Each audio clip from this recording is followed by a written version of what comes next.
Hello students, welcome to सरकार classes. आज हम डिस्कस करेंगे क्लास 10 मैथ्स का चैप्टर नंबर 2। चैप्टर नंबर 2 है आपका पॉलिनोमियल। पॉलिनोमियल क्या होते हैं? देखिए, मैं पॉलिनोमियल को समझूंगा एक तो कर्म से। ये लिखा आपका तो कर्म। देखिए, अब कर्म मैंने मान लिया, कोई भी मान लेते हैं, जैसे टर्म मैंने यहाँ पे मान लिया 5x मान लिया, ठीक है। ये 5x क्या है? आपका एक कर्म है। यहाँ पर ये जो पार्ट होता है वो आपका होता है वेरिएबल, और ये पार्ट होता है नंबर ऑफ कोफिशिएंट। क्या होता है आपका? Number of coefficient.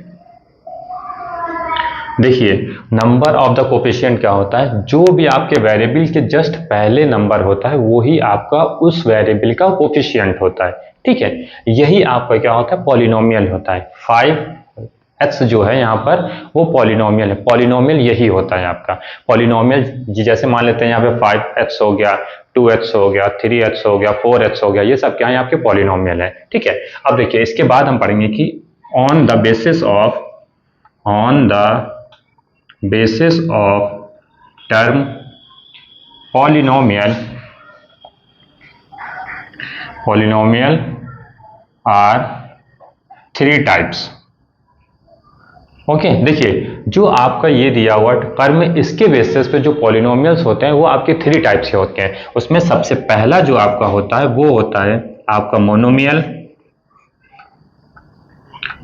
उसके बाद में होता है आपका बाइनोमियल। उसके बाद में होता है आपका ट्राइनोमियल। देखिए, मोनोमियल में जो होता है वो उसमें आपका खाली वन टर्म होता है, तो यहाँ पे हो गया 5x। और बाइनोमियल में होता है आपका 2 टर्म 5x प्लस का 2। ट्राइनोमियल में होता है आपका 3 term 2x square plus 5x plus का 2। देखिए, मोनोमियल में होता है आपका 1 टर्म, बाइनोमियल में होता है आपका 2 टर्म, और ट्राइनोमियल में होता है आपका 3 टर्म। ये कैसे बेसिस पे है? ये बेसिस पे है on the basis of the term degree of polynomial. यहाँ देखिए कि डिग्री ऑफ द पॉलिनोमियल क्या होती है। जैसे लिखा है आपका डिग्री, सबसे पहले आपको पता होना चाहिए डिग्री क्या होती है। आपकी डिग्री होती है कि highest power of the variable in polynomial. अगर किसी भी पॉलिनोमियल्स में जो आपकी सबसे हाईएस्ट पावर होती है वही आपकी डिग्री कहलाती है। जैसे कि हाईएस्ट पावर क्या है, ये देखिए, जैसे कि यहाँ पे एक लिखा है टर्म, लिखा है 2x लिखा है, इसमें इसकी पावर क्या है? हाईएस्ट पावर हो गई 1, क्योंकि यहाँ पे पावर क्या 1। जैसे लिखा है 4x स्क्वायर प्लस का 3x और प्लस का 5। देखिए, यहाँ पर इसकी क्या पावर है? हाईएस्ट आपकी 2 है, तो इसकी क्या होगी? ये इसकी डिग्री हो जाएगी 2। जैसे यहाँ लिखा है 4h की पावर 5 प्लस 3h की पावर 4 प्लस 2। अब देखिए, इस वाली इक्वेशंस में आपकी हाईएस्ट पावर क्या आ रही है? हाईएस्ट पावर आ रही है आपकी 5, तो 5 क्या हो जाएगी? आपकी डिग्री हो जाएगी। तो मैंने आपको जैसे बताया, highest power of the variable in polynomial. किसी भी पॉलिनोमियल्स में, किसी पॉलिनोमियल से, ये भी पॉलिनोमियल्स है, ये भी पॉलिनोमियल्स है, ये भी पॉलिनोमियल्स है ना। अब देखिए, इन सब में पॉलिनोमियल्स में जो भी आपकी हाईएस्ट पावर होगी वही आपकी डिग्री कहलाती है। अब यहां पर भी क्या होगा कि on the basis of degree polynomial are 3 types. देखिए, अब मैंने इससे पहले आपको बताया था on the basis of the term, और मैं यहाँ पे बताने जा रहा हूँ कि on the basis of the degree polynomials are 3 types. Polynomial जो है आपका डिग्री के बेस पे वो आपकी होती है 3 टाइप्स की। नंबर 1 क्या होता है इसमें? लीनियर। ये लीनियर होता है। नंबर 2 होता है आपका क्वाड्रेटिक होता है, और आपका ये नंबर 3 होता है यहाँ पर क्यूबिक। देखिए, जो आपका लीनियर होता है, लीनियर में पावर होती है आपकी 1, 2x हो गया। यहाँ पे क्वाड्रेटिक हो गई, तो यहाँ पे क्वाड्रेटिक में जैसे लिखा है 2x square plus 3x plus का 5, यहाँ पर आपकी पावर हो गई 2। अब यहाँ पर देखिए क्यूबिक लिखा हुआ है, तो 2x क्यूब प्लस का 4x प्लस का 5, ये आपकी क्या हो गई? क्यूबिक हो गई। देखिए, यहाँ पर पावर 1 है, यहाँ पे पावर 2 है, यहाँ पे पावर 3 है। ये हो गया लीनियर, ये हो गया क्वाड्रेटिक, ये हो गया cubic. On the basis of the degree, मतलब यहाँ पे हाईएस्ट पावर क्या है आपकी? 1 है। यहाँ पे देखिए, इस पूरे उसमें हाईएस्ट पावर क्या है आपकी? 2 है। यहाँ पे देखिए, इस पूरे उसमें हाईएस्ट पावर क्या है आपकी? 3 है। तो ये क्या है आपकी? Linear, quadratic, cubic. On the basis of the degree polynomials are the 3 types. ये है आपका zeros of polynomial. Zeros of polynomial क्या होता है कि द वेरिएबल ऑफ, यहाँ लिखा है कि the value of variable for which of the polynomial become equal to zero. ऐसी वैल्यू, मतलब वेरिएबल की ऐसी वैल्यू जो आपके जीरो के इक्वल हो जाती है, वही आपकी होती है जीरोस ऑफ पॉलिनोमियल्स। जैसे मैंने आपको इससे पहले पढ़ाया था कि लीनियर में आपकी वैल्यू होती है 1, क्वाड्रेटिक में 2 होती है और क्यूबिक में 3 होती है। अब जैसे देखिए यहाँ पर अगर ये लिखा है x की वैल्यू 2, ठीक है, तो ये क्या हो गई, ये आपकी वैल्यू जीरो के इक्वल हो सकती है, मतलब इसकी ये जो है आपका, इसमें इसकी इतनी वैल्यू आपके पास में आ रही है, वही क्या होगा आपका जीरोस ऑफ द पॉलिनोमियल। जैसे आपको पता है कि लीनियर में आपके खाली 1 वैल्यू आती है, ये मतलब कि जीरोस की वैल्यू आपकी खाली 1 आएगी। उसकी के बाद में क्वाड्रेटिक में आपकी जो जीरोस की वैल्यू आएंगी वो आपकी 2 वैल्यू आएंगी। ऐसे ही आपका क्यूबिक में जो आपकी जीरोस की वैल्यू आएंगी वो आपकी 3 वैल्यू आएंगी। तो यही आपका होता है जीरोस ऑफ द पॉलिनोमियल। देखिए, इसके बाद है आपका टॉपिक की geometrical meaning of the zeros of the polynomial.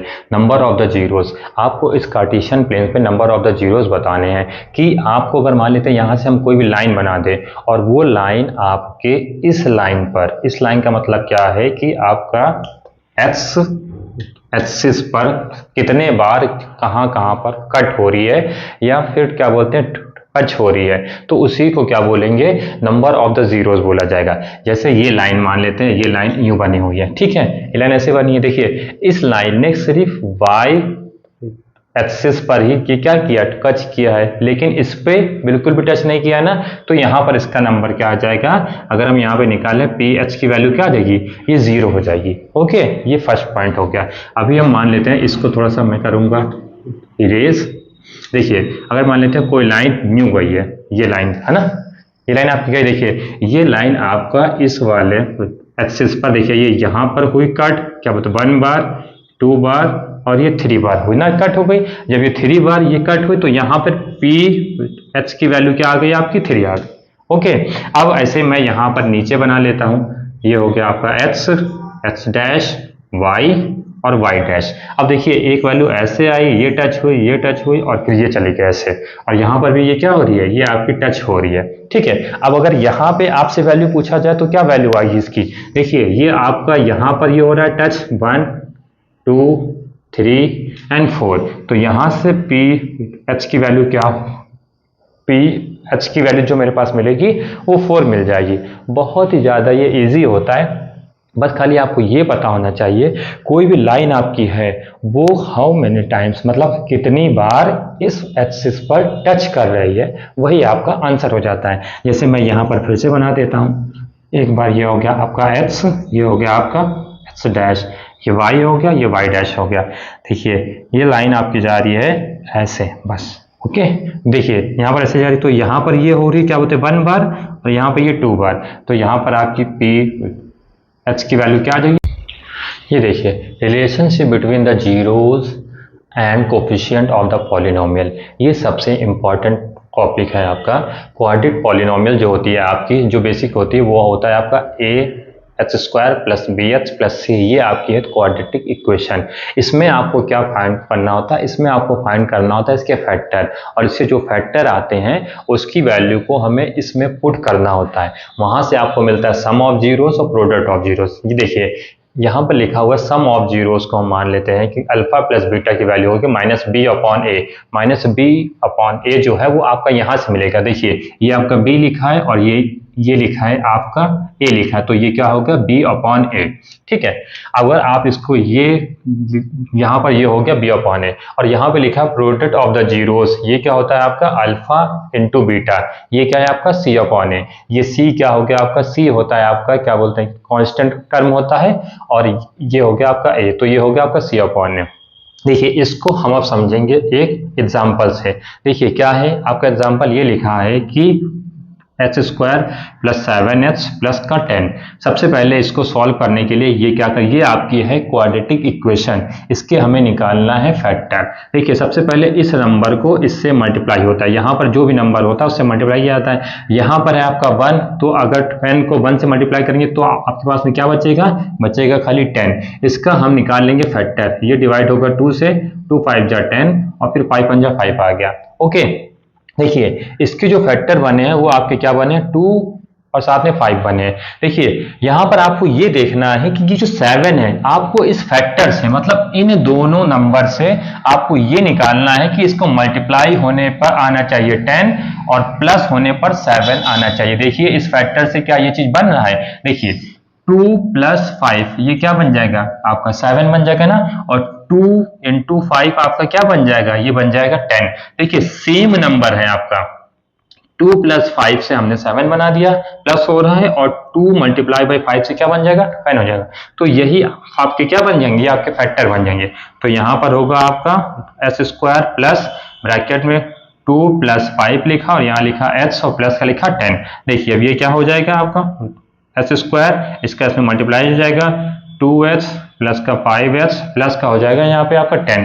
देखिए इन दोनों नंबर से हमें क्या कॉमन मिल रहा है, हमें कॉमन मिल रहा है h कॉमन मिल रहा है। अब जब इस वाले h से इसको डिवाइड किया तो यहाँ बचा आपका h, और जब इसको डिवाइड किया तो यहाँ बचा 2। यहाँ पर हमें क्या कॉमन मिल रहा है, देखिए 5 कॉमन मिल रहा है, तो यहाँ पर भी क्या आ जाएगा h प्लस 2। 5 को जब ये वाले 5 को जब इससे डिवाइड देंगे तो यहाँ 2 आ जाएगा। देखिए ये दोनों नंबर हमेशा सेम आने चाहिए। किसी भी क्वाड्रेटिक इक्वेशन को सॉल्व जब करने पर आपके दो फैक्टर, अगर ये दोनों फैक्टर सेम आ रहे हैं तो आपका आंसर सही है, नहीं तो आपका आंसर गलत माना जाता है। तो यहाँ पर फैक्टर क्या आ जाएंगे आपके h प्लस 2 और यहाँ पर एक ये आ जाएगा h प्लस 5। देखिए अब यहां से आपको ये पता होना चाहिए कि जीरोज ऑफ द पॉलिनोमियल का काम यहां पर होगा। देखिए क्या होता है कि h plus 2 is equal to 0, तो यहां से इसकी वैल्यू क्या आ जाएगी -2। इसको जब हम ये साइड भेजेंगे तो ये माइनस में हो जाएगा। और ये क्या था आपका h plus 5 is equal to 0, तो यहाँ पर इसकी वैल्यू क्या आ जाएगी -5। देखिए ये वैल्यू आपकी आ जाएगी, अल्फा की वैल्यू आ गई -2 और बीटा की वैल्यू आ गई -5। अब इन दोनों वैल्यूज को हम इस वाले इन दोनों में पुट कर देंगे और आपका आंसर आ जाएगा। देखिए यहाँ पे क्या लिखा है -2 और -5, यहाँ पे लिखा है sum of zeros, alpha plus beta is equal to -b upon a। देखिए इसकी वैल्यू क्या है आपका -2 ब्रैकेट में प्लस उसके बाद में माइनस का 5, ये हो गया -b अपॉन a। देखिए यहां से माइनस का b अपॉन है, ये b होता है और ये होता है, तो ये क्या आ गया -7 अपॉन 1, क्योंकि यहां पर जो आपकी वैल्यू 1 है तो 1, मतलब इन दोनों का जो हमारे पास में आंसर आना चाहिए वो -7 ही आंसर आना चाहिए। तो ये क्या होगा -2 माइनस का 5 इज इक्वल टू 7, तो ये क्या होगा -7 और -7, ये आपका आ गया आंसर, ये आपका आ गया सम ऑफ द जीरोस। अब देखिए इसके बाद में हमें यहाँ पर फाइंड आउट करना है प्रोडक्ट ऑफ द जीरोस क्या है, अल्फा इंटू बीटा की वैल्यू क्या होती है c अपॉन ए। अल्फा इंटू बीटा मतलब इसकी वैल्यू क्या है -2 हो गई और मल्टीप्लाई में बाय में क्या हो गई -5 हो गई, और c मतलब क्या है आपका, यहाँ से देखिए c आपका क्या 10 है, तो ये क्या आ गया 10, और ये अपॉन यहाँ पे इसकी वैल्यू क्या है, इसकी वैल्यू खाली 1 है तो यहाँ 1 आ गया। देखिए 2 को 5 में मल्टीप्लाई करेंगे और माइनस क्या हो जाए प्लस, तो दोनों की वैल्यू क्या आ गई 10। ये आपका हमने सॉल्व किया है, सम ऑफ जीरोस भी आ गया आपका, प्रोडक्ट ऑफ द